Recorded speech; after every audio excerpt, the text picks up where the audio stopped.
요즘 무릎이나 허리가 자주 쑤시진 않으세요? 아침마다 일어날 때 온몸이 뻣뻣하고 기운도 예전 같지 않고요. 나이 탓이겠거니 하고 넘어가기 쉬운데 사실 이런 증상들 그냥 두시면 안 됩니다. 그런데 말이죠. 어릴 적 생각해 보세요. 가을이면 어머니가 꼭 챙겨주시던 간식이 있었잖아요. 화로 위에 툭툭 소리내며 익어가던 그것. 껍질 까면서 손끝이 까맣게 물들었던 기억 다들 있으시죠? 바로 밤입니다. 그런데 이 밤이요, 그냥 추억의 간식이 아니에요. 동의보감에서는 밤을 두고 기를 북돋아주고 위와 장을 든든하게 해주며 신기를 보호한다 기록해뒀습니다. 조선시대 의학에서 이렇게 극찬한 식품이 흔치 않거든요. 더 놀라운 건 현대 과학이에요. 밤에는 탄수화물, 단백질, 지방, 비타민, 무기질이 모두 들어있어서 학계에서는 5대 영양소 완전 식품이라고 부릅니다. 견과류면서 지방은 호두의 130분의 1밖에 안 되고요. 뇌 건강부터 뼈 건강, 심혈관 건강까지 한 번에 챙길 수 있다는 연구 결과도 있습니다. 오늘은 이 밤 이야기를 제대로 해보려고 합니다.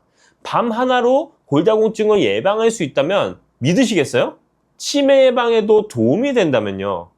오늘 저와 함께 밤에 숨겨진 효능을 하나씩 살펴볼 건데요. 어떤 성분이 우리 몸에 어떻게 좋은지, 어떻게 드셔야 효과를 제대로 보시는지, 그리고 꼭 알아두셔야 할 주의사항까지 빠짐없이 알려드리겠습니다. 특히 군밤이냐 생밤이냐에 따라 영양 성분이 완전히 달라진다는 사실 알고 계셨나요? 비타민 C만 놓고 보면 군밤에는 아예 없습니다. 열에 다 파괴되거든요. 기껏 챙겨 드신 게 헛수고가 될 수도 있어요. 함께 먹으면 좋은 음식, 피해야 할 상황까지 오늘 다 정리해 드릴 테니까 끝까지 함께 해주세요. 나이가 들면 가장 먼저 어디가 약해질까요? 대부분 뼈라고 생각하시는데 사실 뼈만의 문제는 아닙니다. 아침마다 다리가 무겁고 부은 느낌 드시진 않나요? 계단 오르내릴 때 무릎에서 소리가 나거나 조금만 걸어도 금방 지치시진 않으세요? 예전엔 그냥 넘겼던 피로가 요즘은 며칠씩 가시지 않고요. 그냥 나이 탓이라고 넘기기 쉽습니다. 하지만 이게 계속되면 문제가 커집니다. 뼈가 약해지면 낙상이나 골절 위험이 높아지고 뇌 기능이 떨어지면 기억력 감퇴로 이어집니다. 심혈관이 약해지면 더 말할 것도 없고요. 걷는 것도 귀찮아지고 나가기도 싫어지죠. 사람 만나는 것도 부담스러워지고요. 몸이 불편하니 마음도 자꾸 움츠러들게 됩니다. 그렇다면 왜 이런 일이 생기는 걸까요? 우리 몸은 나이가 들면 자연스럽게 변합니다. 뼛속 칼슘이 점점 빠져나가고 근육량은 줄어들며 세포 재생 속도도 느려지죠. 이건 누구나 겪는 자연스러운 노화 과정이에요. 문제는 여기에 나쁜 습관이 더해질 때입니다. 운동이 부족하면 칼슘이 뼈에 제대로 흡수되지 않아요. 비타민 D가 부족해도 마찬가지고요. 짜게 먹는 습관은 뼈에서 칼슘을 빼앗아갑니다. 커피를 많이 드시는 것도 칼슘 흡수를 방해하고요. 항산화 영양소가 부족하면 세포 노화가 빨라집니다. 우리 몸에서 자연적으로 생기는 활성산소라는 게 있는데 이게 세포를 공격해서 늙게 만들거든요. 젊을 때는 몸이 알아서 막아주는데 나이 들면 그 방어막이 약해져요. 70세부터는 언어 능력, 학습 능력, 단기 기억력이 서서히 저하되기 시작한다는 연구 결과도 있습니다. 노화 자체는 막을 수 없지만 속도는 늦출 수 있습니다. 그러려면 제대로 된 영양 섭취가 중요한데요. 바로 이럴 때 도움을 줄 수 있는 게 밤입니다. 밤이 왜 좋은지 성분별로 하나씩 짚어보겠습니다. 첫 번째는요, 뼈 건강입니다. 밤 100g에는 칼슘이 19에서 34mg, 마그네슘이 30에서 36mg이 들어있습니다. 여기에 인이 200mg 이상, 망간은 하루 충분량의 127%나 됩니다. 이 네 가지 미네랄이 함께 작용하면서 뼈를 튼튼하게 만들어줘요. 특히 망간은 뼈 형성에 직접 관여하는 중요한 미네랄인데 밤 100g만 먹어도 하루의 필요량을 넘게 채울 수 있습니다. 골다공증 예방에 밤이 좋다는 말이 괜히 나온 게 아닙니다. 두 번째는 뇌 건강입니다. 밤에는 비타민 B1이 쌀의 4배에서 8배나 들어있습니다. 비타민 B1은 피로 해소 비타민으로도 불리는데 뇌 기능과 신경계 건강에 필수적인 영양소예요. 이게 부족하면 기억력이 떨어지고 심하면 베르니케 뇌병증까지 갈 수 있습니다. 엽산도 하루 권장량의 27%가 들어있어요. 엽산은 뇌 활성에 중요한 역할을 합니다. 여기에 폴리페놀이라는 항산화 성분은 혈액과 뇌 장벽을 통과해서 뇌를 직접 보호합니다. 알츠하이머병 발병을 늦추는 효과가 있다는 연구 결과도 있습니다. 세 번째, 심혈관 건강입니다. 밤에 들어있는 갈산과 엘라그라산이라는 성분이 있는데요. 연구에 따르면 이 성분들이 심장병 위험을 27%, 뇌졸중 위험을 24% 감소시킨다고 합니다. 오메가3와 오메가6 지방산도 들어있어서 중성지방과 콜레스테롤 수치를 낮추고 동맥경화를 예방하는 데 도움을 줍니다. BMC 메디슨에 발표한 세 번째 명대상 연구에서도 폴리페놀이 풍부한 식단을 먹은 그룹이 심혈관 질환 위험이 유의미하게 낮았다고 나와 있어요. 네 번째, 면역력 강화입니다. 생밤 100g에는 비타민 C가 최대 40mg까지 들어있습니다. 생밤 10개 정도면 하루 비타민 C 필요량을 채울 수 있어요. 비타민 C는 면역력 강화에 필수적인 영양소인데요. 여기에 비타민 B6도 하루 권장량의 33%가 들어있어서 세균과 바이러스로부터 몸을 보호하는 데 도움을 줍니다. 다섯 번째, 소화 건강입니다. 밤은 다른 견과류와 달리 지방 함량이 0.5g 밖에 안 됩니다. 호두가 65g, 아몬드가 50g인 것과 비교하면 압도적으로 낮죠. 그래서 위장이 약한 분들도 부담 없이 드실 수 있습니다. 동의보감에서도 배탈이나 설사가 있을 때 군밤을 천천히 씹어 먹으면 효험이 있다고 기록해뒀습니다. 밤이 천연지사제 역할을 하는 거예요. 여섯 번째로 피로 회복입니다. 비타민 B1이 풍부해서 에너지 생성을 촉진하고 근육에 젖산이 쌓이는 것을 막아줍니다. 쉽게 지치시는 분들에게 밤이 좋은 이유가 여기에 있어요. 이 정도면 밤이 왜 완전 영양식품이라고 불리는지 이해가 되시나요? 그런데 이런 효과를 제대로 보려면 어떻게 드시느냐가 중요합니다. 이 밤을 어떻게 드셔야 효과를 제대로 보실 수 있는지 알려드릴게요. 먼저 조리법에 따른 차이를 아셔야 합니다. 비타민 C 섭취가 목적이라면 생밤이나 삶은 밤을 드세요. 군밤은 높은 열로 굽는 과정에서 비타민 C가 전부 파괴됩니다. 반면 삶은 밤은 비타민 C가 그대로 보존돼요. 그런데 군밤이 나쁜 건 아닙니다. 군밤은 단맛이 56%더 강해지고 오메가3는 33%, 식이섬유는 38%나 더 많아져요. 목적에 따라 선택하시면 됩니다. 본초 강목에서는 밤 먹는 방법에 대해 이렇게 기록했어요. 생으로 먹는 게 가장 좋고 그 다음이 구워서 먹는 것, 그 다음이 익혀 먹는 것, 찌는 건 가장 덜 좋다고요.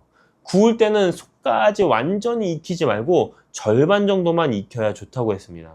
섭취량은 하루 5개에서 6개가 적당합니다.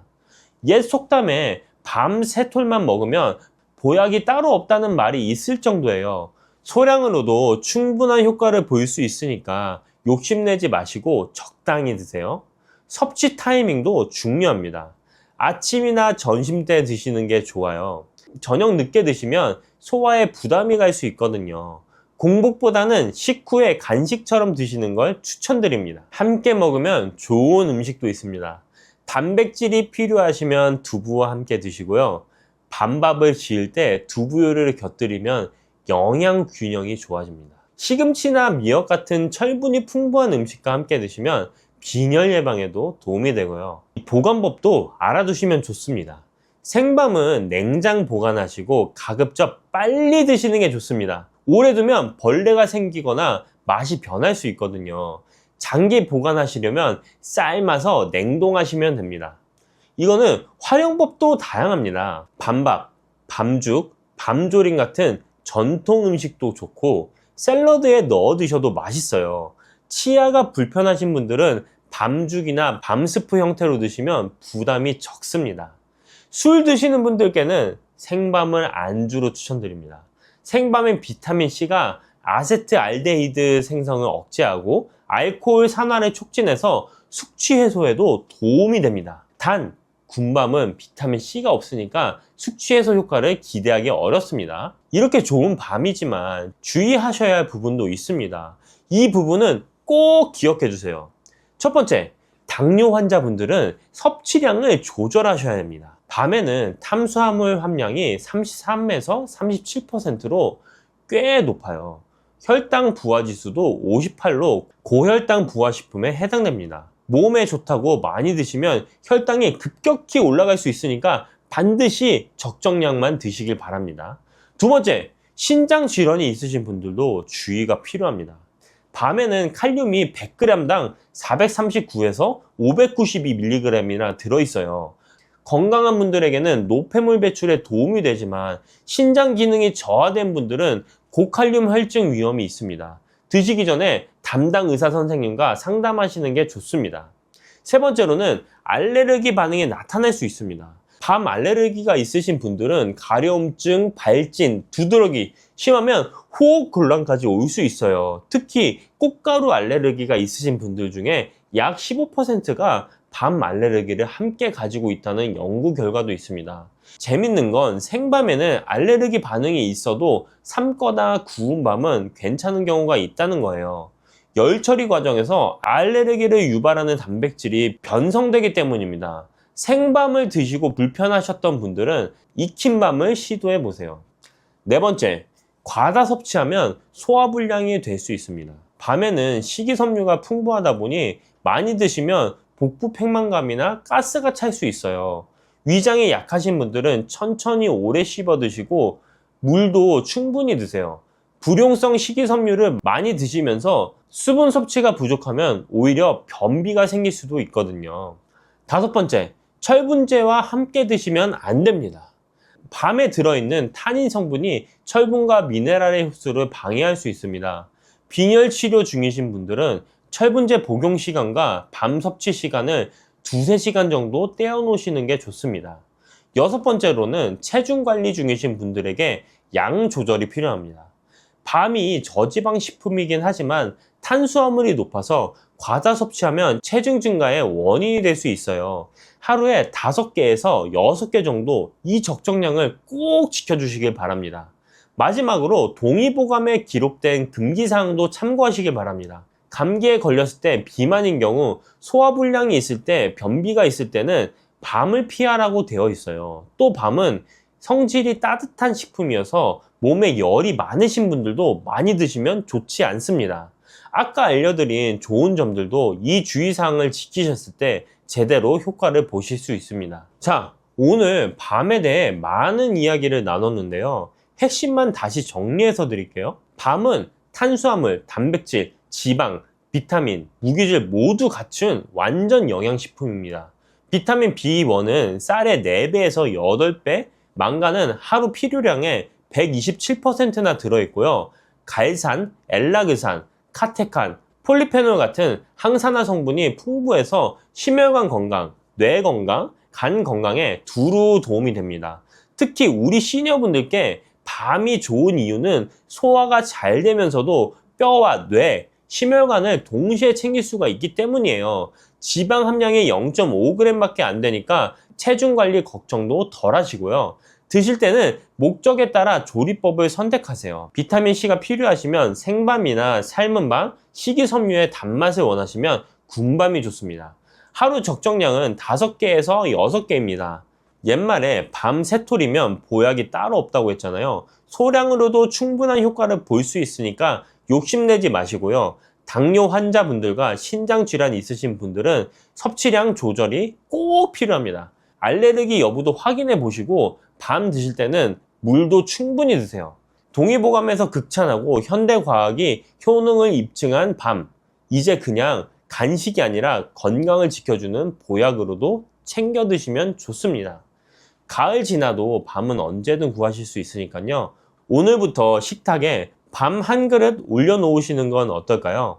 당근이 몸에 좋다는 사실은 이미 알고 계시죠? 몸에 좋다는 당근도 먹는 방법과 함께 먹는 음식에 따라 몸에 독이 될 수도 있고 보약이 될 수도 있다는 사실 알고 계신가요? 당근과 함께 먹으면 보약이 되는 음식, 당근을 먹는 방법, 그리고 당근을 제대로 먹을 때 나타나는 놀라운 효능까지 당근에 대한 모든 것을 알려드릴게요. 그리고 연예인이 3주 동안 11kg나 감량했다고 하는 당근 다이어트 방법도 영상 뒷부분에 있으니까 끝까지 시청해주세요. 그럼 당근에 대한 모든 것 바로 시작합니다. 당근의 대표적인 효능은 베타카로틴에서 나옵니다. 베타카로틴은 채소를 노란색, 주황색, 빨간색이 되도록 하는 성분이며 대표적인 항산화 물질입니다. 항산화 작용을 한다는 것은 항염증 작용을 한다는 것이고, 항염증 작용을 한다는 것은 바로 항암 작용을 할 수 있다는 것인데요. 당근의 첫 번째 효능은 눈 건강을 좋게 한다는 것입니다. 당근의 베타카로틴이 우리 몸속에 들어오게 되면 비타민 A가 되는데요. 비타민 A는 눈 건강을 좋게 하는 성분이죠. 당근을 먹으면 눈이 좋아진다는 말을 많이 들어보셨나요? 눈 건강을 위해 루테인을 드시는 분들이 점점 많아지고 있습니다. 그렇다면 눈에 좋다는 루테인, 영양제를 먹는 것과 당근을 먹는 것은 어떤 차이가 있을까요? 영양제와 당근에는 모두 비타민 A, 루테인, 지아잔틴 등이 들어있어서 시력을 유지하고 눈의 노화를 방지해주며 황반 변성 등의 질환도 예방해줍니다. 당근에는 여기에 비타민 C, 비타민 K, 그리고 필수 미네랄이 더 있어서 항산화 효과 및 뼈 건강에도 도움을 받을 수가 있게 되고요. 우리가 혈액순환이 잘 안 될 때는 루테인 영양제를 드신다고 해도 효과에 한계가 있을 수 있어서 평소에 당근을 좀 더 드셔보시는 걸 추천해드립니다. 두 번째 당근의 효능은 노화 방지입니다. 이것도 베타카로틴의 효능과 관련이 있습니다. 노화가 된다는 것은 몸이 산화가 되고 염증이 많아진다는 것인데요. 염증이 몸 안에 곳곳에서 문제를 일으키게 되는 것이죠. 이런 염증을 없애주는 것이 바로 노화를 방지하는 건데요. 바로 당근의 베타카로틴과 비타민 C에는 강력한 항산화 작용으로 염증을 없애주고 노화를 방지해주는 것입니다. 세 번째 당근의 효능은 장을 건강하게 하고 당뇨를 예방한다는 것입니다. 요즘에 당근 주스 많이들 만들어 드시는데요. 착즙해서 드시는 분들 많으시죠? 약간 아쉬운 것은 착즙하고 남은 찌꺼기는 모두 버린다는 것입니다. 당근은 사실 식이섬유 폭탄이라고도 할 수 있는데요. 당근의 베타카로틴이 혈액 내의 염증을 제거하고 당근의 식이섬유는 장 속의 노폐물을 제거하는 역할을 해줍니다.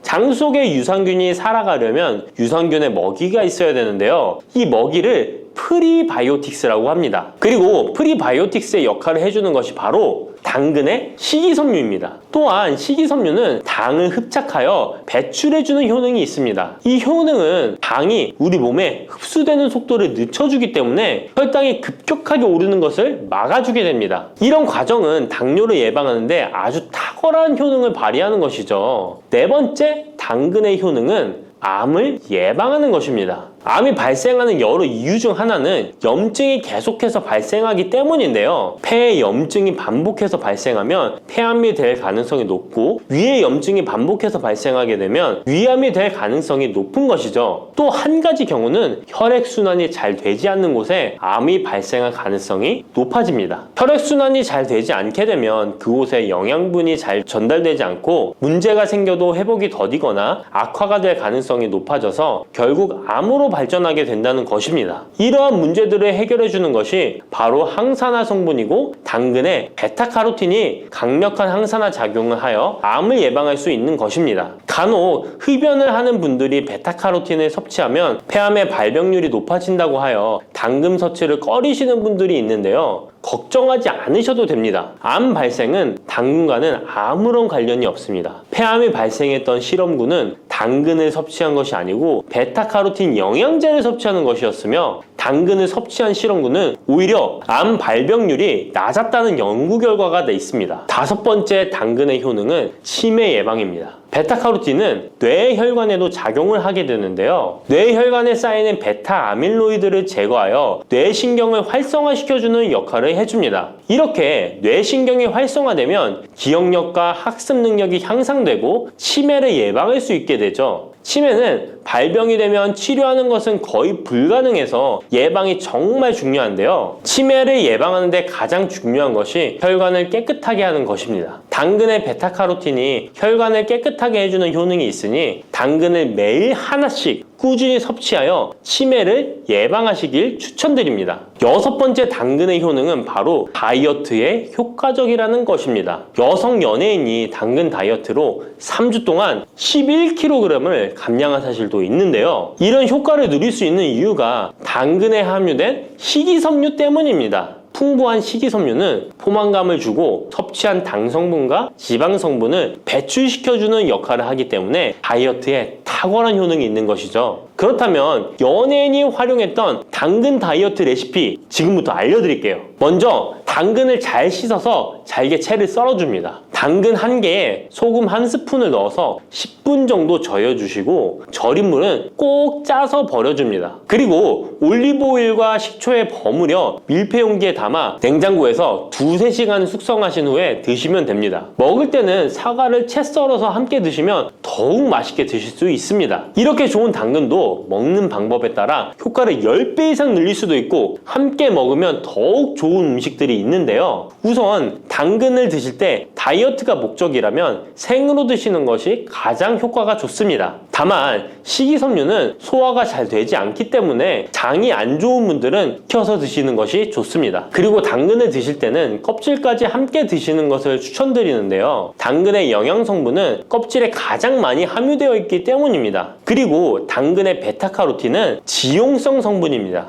지용성이라는 것은 기름에 잘 녹는다는 것인데요. 따라서 베타카로틴을 잘 흡수하기 위해서는 기름과 함께 섭취하는 것이 좋습니다. 오메가3가 풍부한 올리브유나 들기름, 아마씨유 같은 기름을 사용하면 좋고요. 이렇게 기름을 사용해서 살짝 익혀 드시게 되면 생으로 드셨을 때 10% 정도 흡수되는 베타카로틴을 70% 정도 흡수할 수 있게 됩니다. 엄청난 차이죠? 기름에 볶을 때 주의사항은 너무 오래 익히지 말고 살짝만 익혀서 드시는 것이 좋습니다. 너무 오래 볶으면 오메가3를 함유한 기름도 산패되어서 문제가 될 수 있기 때문입니다. 다음으로 함께 먹으면 좋은 음식들을 알려드릴게요. 몇 년 전부터 유행하고 있는 주스 있잖아요. ABC 주스라고 하는데요. 들어가는 재료는 사과, 비트, 그리고 당근이죠. 이 3가지를 함께 갈아서 주스로 마시면 항산화 폭탄 주스를 마시게 되는 것인데요. 이 3가지 중에서 비트의 효능이 혈관을 확장시켜주는 역할을 합니다. 풍부한 항산화 성분들이 확장된 혈관을 따라 온몸 구석구석에 공급되어 혈관을 깨끗하게 하고 염증을 제거하여 각종 질병을 예방할 수 있게 되는 것이죠. 다만 비트에는 옥살산이 함유되어 있어서 신장의 결석을 유발할 수 있기 때문에 신장이 약하신 분들은 약간의 주의가 필요하고요. 그래서 요즘엔 이 비트를 빼고 사과, 양배추, 당근 이렇게 3가지를 넣은 ACC 주스를 많이 드시는데요. 양배추는 우리 몸의 진액을 보충해줘서 점막을 촉촉하게 해주는 효능이 있어서 외부로부터 들어오는 바이러스와 이물질을 배출시켜주는 탁월한 효능이 있습니다. 그리고 항암 효과를 극대화시켜줄 수 있는 음식도 알려드릴게요. 바로 브로콜리와 단호박을 당근과 함께 드시면 됩니다. 3가지를 생으로 드시는 것보다 찜기에 쪄서 드시면 흡수율을 훨씬 높일 수 있고요. 올리브 오일과 약간의 소금을 넣고 물과 함께 섞어서 드시면 맛도 좋고 건강에도 좋은 강력한 항암 주스로 드실 수 있습니다. 50대 이후에 근육이 많이 빠졌다면 이것을 드시면 됩니다. 요새 들어 몸이 예전 같지 않다고 느끼시는 분들 계신가요? 만약 그런 분들이 계신다면 몸에 단백질이 부족한 것을 의심해 볼 수도 있습니다. 나이가 들면서 왜 단백질 섭취가 중요한지 그리고 그에 따른 여러 가지 사실들을 알아보려고 하는데요. 나이 들수록 단백질이 더 중요하다는 말을 들어보신 분들도 많이 있을 거예요. 우리 몸의 필수 영양소라는 단백질, 이 단백질 섭취가 중요한 이유 5가지를 알려드릴게요. 첫 번째는 근감소증 예방입니다. 나이가 들면 근육량이 자연스럽게 줄어들게 되는데요. 이를 근감소증이라고 합니다. 근감소증은 근육이 빠르게 줄어드는 질환으로 단백질은 근육을 구성하는 주요 성분인데요. 단백질을 충분히 섭취하지 않으면 근육량이 급격히 줄어들 줄어들게 되고, 이렇게 되면 근력도 같이 약화되며 근감소증을 유발할 수 있습니다. 단백질이 부족하게 되면 그 진행이 훨씬 더 빨라질 수 있는데요. 근육이 줄어들게 되면 일상생활을 하기 어려워지고, 이렇게 되면 근육이 더 감소하게 되는 악순환이 생길 수 있습니다. 단백질 섭취와 운동을 병행하는 게 가장 좋겠죠? 단백질이 중요한 이유 두 번째는 면역력 증가입니다. 단백질과 면역력이 연관이 있다고 하시며 의아해 하시는 분들이 있으시죠? 단백질은 우리 몸속의 세포 그리고 장기뿐만 아니라 수많은 호르몬을 구성하는 중요 요소입니다. 또 단백질은 면역 시스템에서 중요한 역할을 하는 항체와 효소를 생성하는데 백혈구라고 많이 들어보셨죠? 이 백혈구는 감염을 인식하고 싸우는 주요 면역 세포인데요. 이 백혈구가 주로 단백질을 사용하여 병원균을 인식하고 항체를 만들어 병원균을 물리치는데 중요한 역할을 합니다. 또한 우리 몸의 중요한 면역세포도